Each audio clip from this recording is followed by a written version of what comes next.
Look at your hands. Look at your life. You are exhausted, aren't you?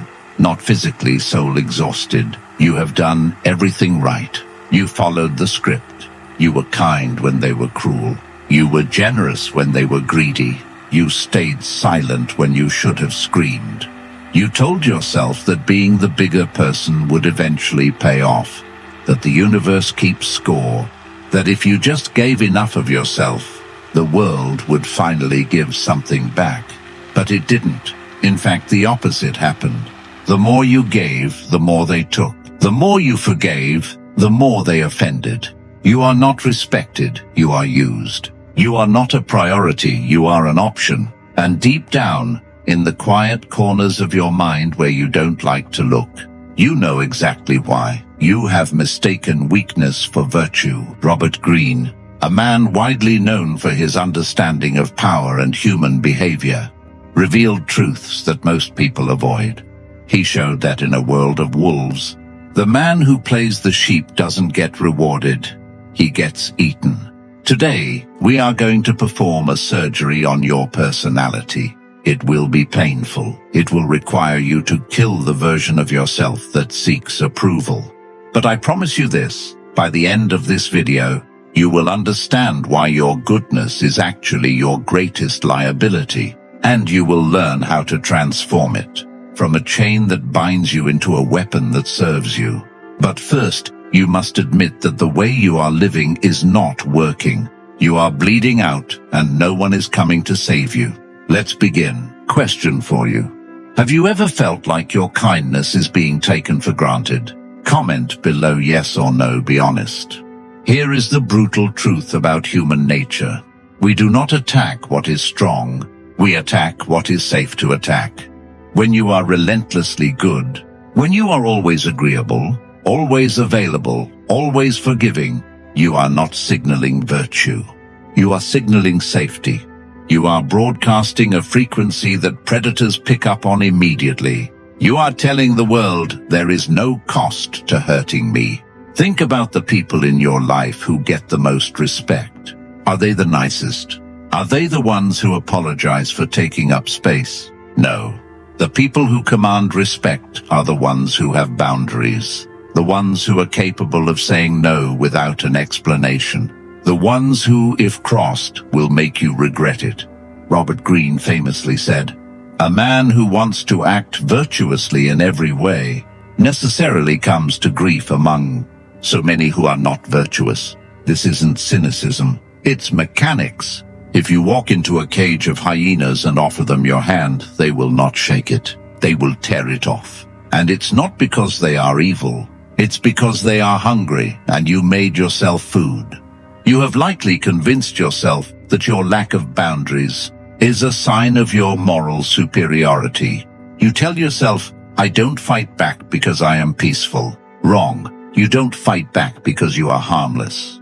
And there is a massive difference between being peaceful and being harmless. A harmless man is not capable of violence, so his peace is not a choice. It is a lack of options. A peaceful man is a monster who keeps his sword sheathed. He could destroy you.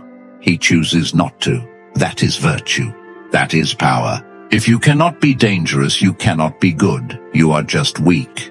Let's talk economics, not money. The economics of you. The fundamental law of value is scarcity. Gold is valuable because it is rare. Air is vital, but it's free because it's everywhere. What happens when you are always available? What happens when you answer the text in 3 seconds?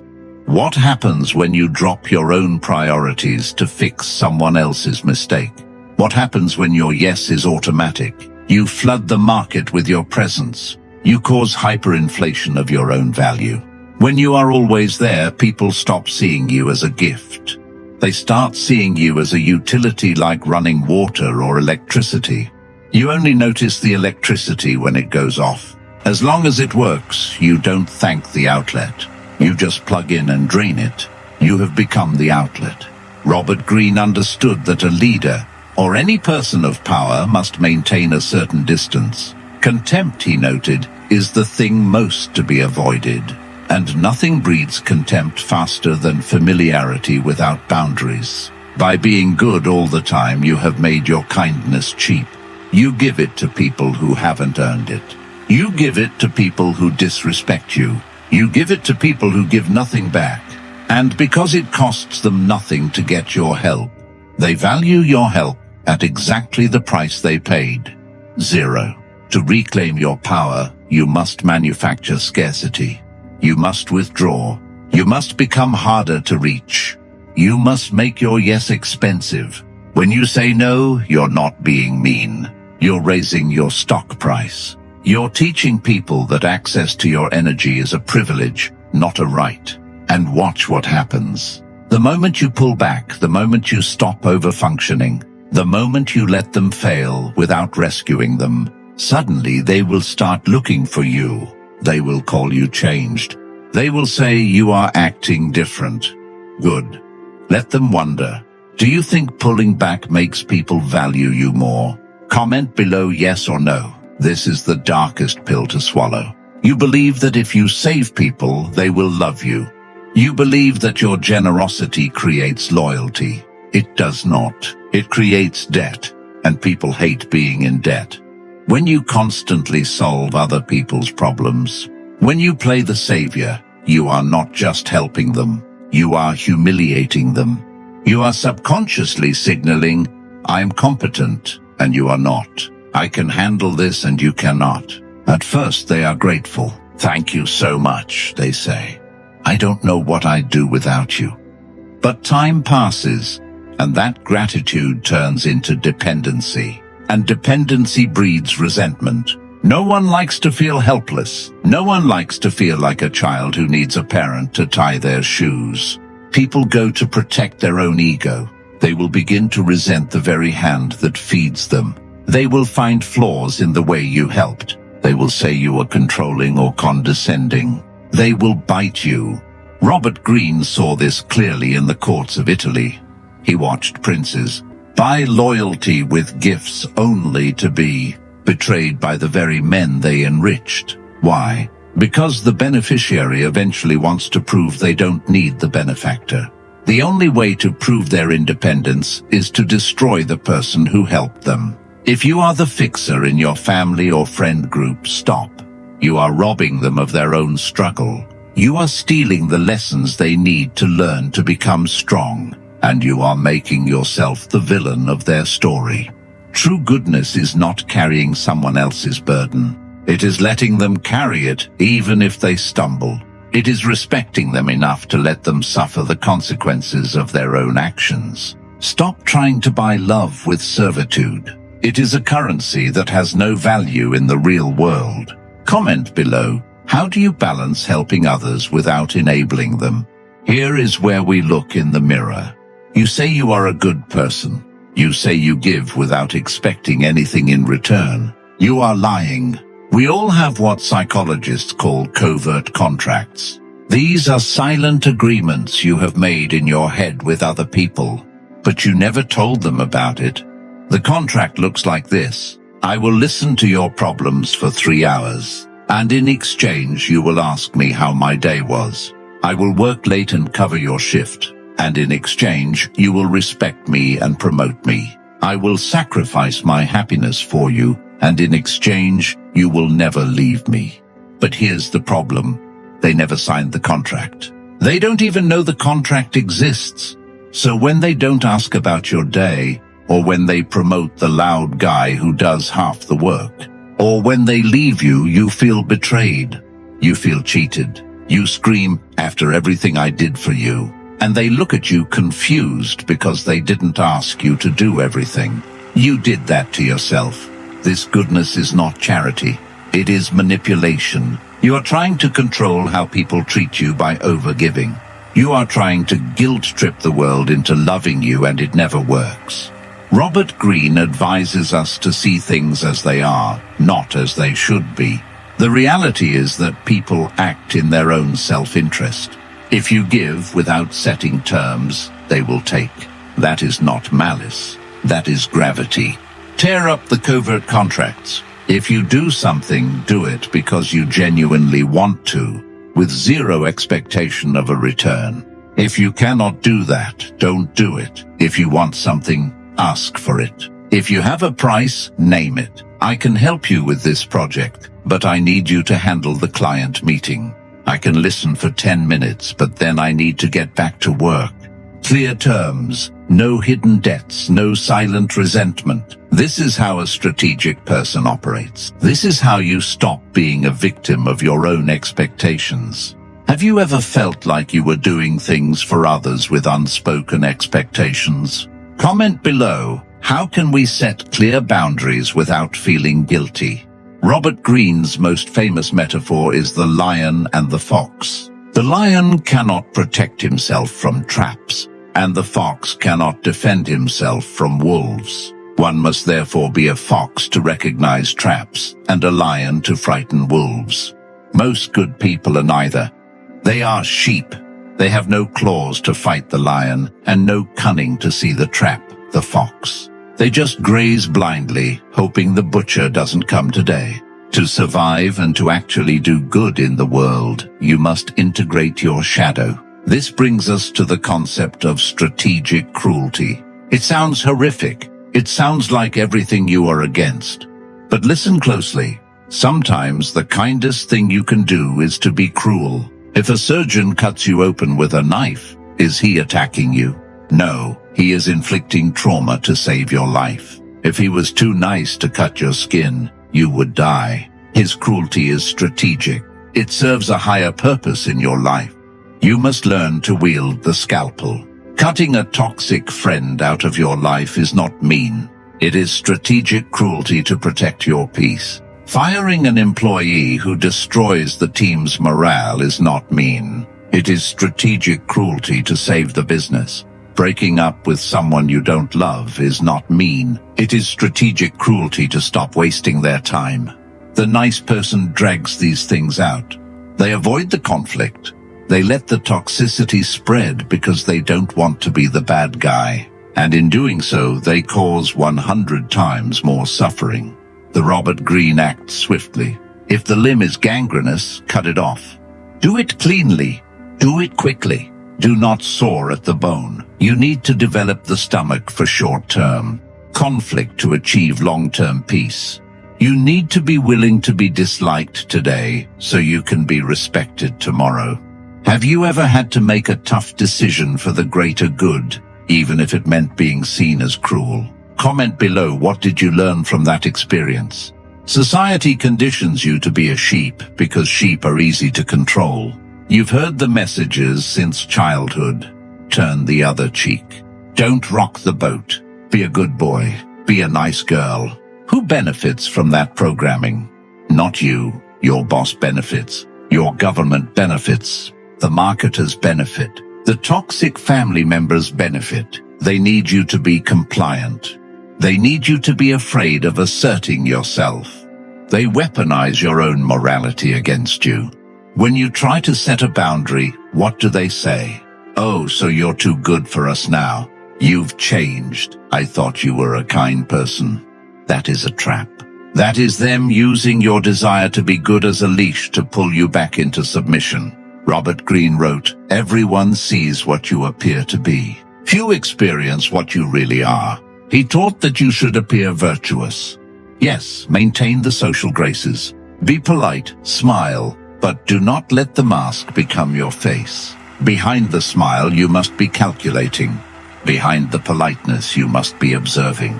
You must learn to dissociate from the label of good person. It is a cage. If someone calls you selfish for protecting your time, agree with them. Yes, I am being selfish with my time right now. If someone calls you cold for not reacting to their drama, look at them and say nothing. Do not defend your character to people who are committed to misunderstanding you. The moment you start explaining, "No, I'm really a nice person," you have lost. You've handed them the power to judge you.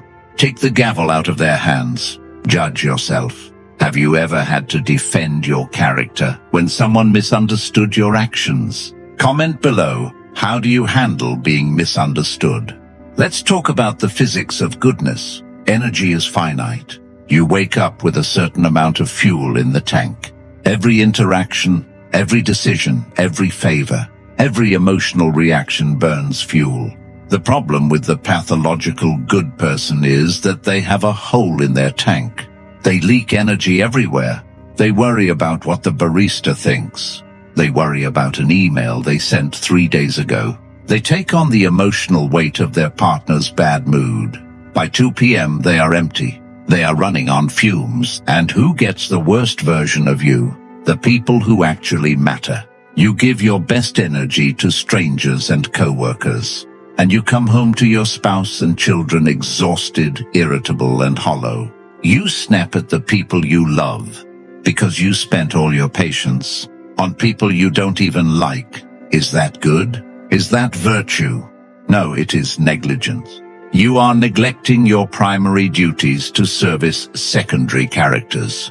To be truly good, to be a pillar for your family, a leader for your community, a creator of value, you must be ruthlessly selfish with your energy. You must hoard it, guard it like a dragon guards gold. You must learn the power of the strategic no.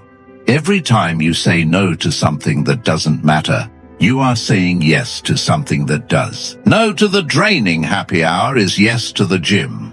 No to the favor is yes to your project. No to the drama is yes to your peace. Robert Greene advised the prince to be stingy with his own money so that he wouldn't have to rob his subjects later. Be stingy with your energy now so you don't rob your loved ones of your presence later. How do you protect your energy from draining situations or people? Comment below. What's your strategy for saying no? So how do we fix this? How do we stop being the victim without becoming the villain? We move from blind goodness to strategic goodness. Blind goodness is naive. It gives because it feels it has to. It has no boundaries. It is based on fear, fear of rejection, fear of conflict. Strategic goodness is a choice. It gives because it decides to. It has iron walls. It is based on strength. Here is your new operating system. Trust actions, never words. Robert Greene knew that men are liars. Stop listening to what people say they will do. Look at what they have done. Patterns never lie. Make them earn it. Stop giving the VIP treatment to general admission people. Let people prove their loyalty before you give them your vulnerability. Weaponize silence. When someone disrespects you, do not argue. Do not explain. Silence is an amplifier. It makes them sit in the discomfort of their own behavior. Be willing to walk away. The person who is most willing to walk away holds all the power in the negotiation. If you need them, they own you. If you choose them, you own yourself. Have you ever used silence as a strategy to assert power in a situation? Comment below, how do you use silence to your advantage? This path is not easy. When you start setting boundaries, people will get angry. They will try to shame you back into the box. They will tell you that you've become arrogant. Let them. Their anger is not a sign that you are doing something wrong. It is a sign that you are finally doing something right. You are breaking the pattern. You are disrupting the system that fed on you. You will feel guilty. Your old programming will scream at you. Fix it, apologize, smooth it over. Do not listen. Sit in the fire. Let the guilt burn. It is just the weakness leaving your body. Robert Greene was not telling us to be evil. He was telling us to be effective. There is no glory in being a martyr. There is no award for being the person who endured the most disrespect. The graveyard is full of nice people who never lived their own lives because they were too busy living for everyone else. The cost of being a good person by society's definition is your self-respect. It is your potential. It is your life. That price is too high. You can be kind. You can be generous. You can be loving, but you must do it from a position of power, not servitude. You must be a king or a queen who grants favors, not a servant who owes them. The world needs good people, but it needs strong good people. It needs people who have teeth but choose to smile. It needs you to wake up. Have you ever felt guilty about setting a boundary with someone? Comment below, how did you handle the guilt? So make the choice right now. Are you going to continue to be food for the wolves? Or are you going to become the creature that the wolves fear? The door is open, the chains are unlocked. You just have to stand up and walk through. If you are ready to stop being used and start being respected, if you are ready to master the dark psychology of power, subscribe to this channel. We do not deal in comforting lies here. We deal in the cold, hard truths that build empires. And finally, drop this affirmation in the comments to seal this pact with yourself. I am no longer prey. Thank you for watching. Now go and sharpen your claws.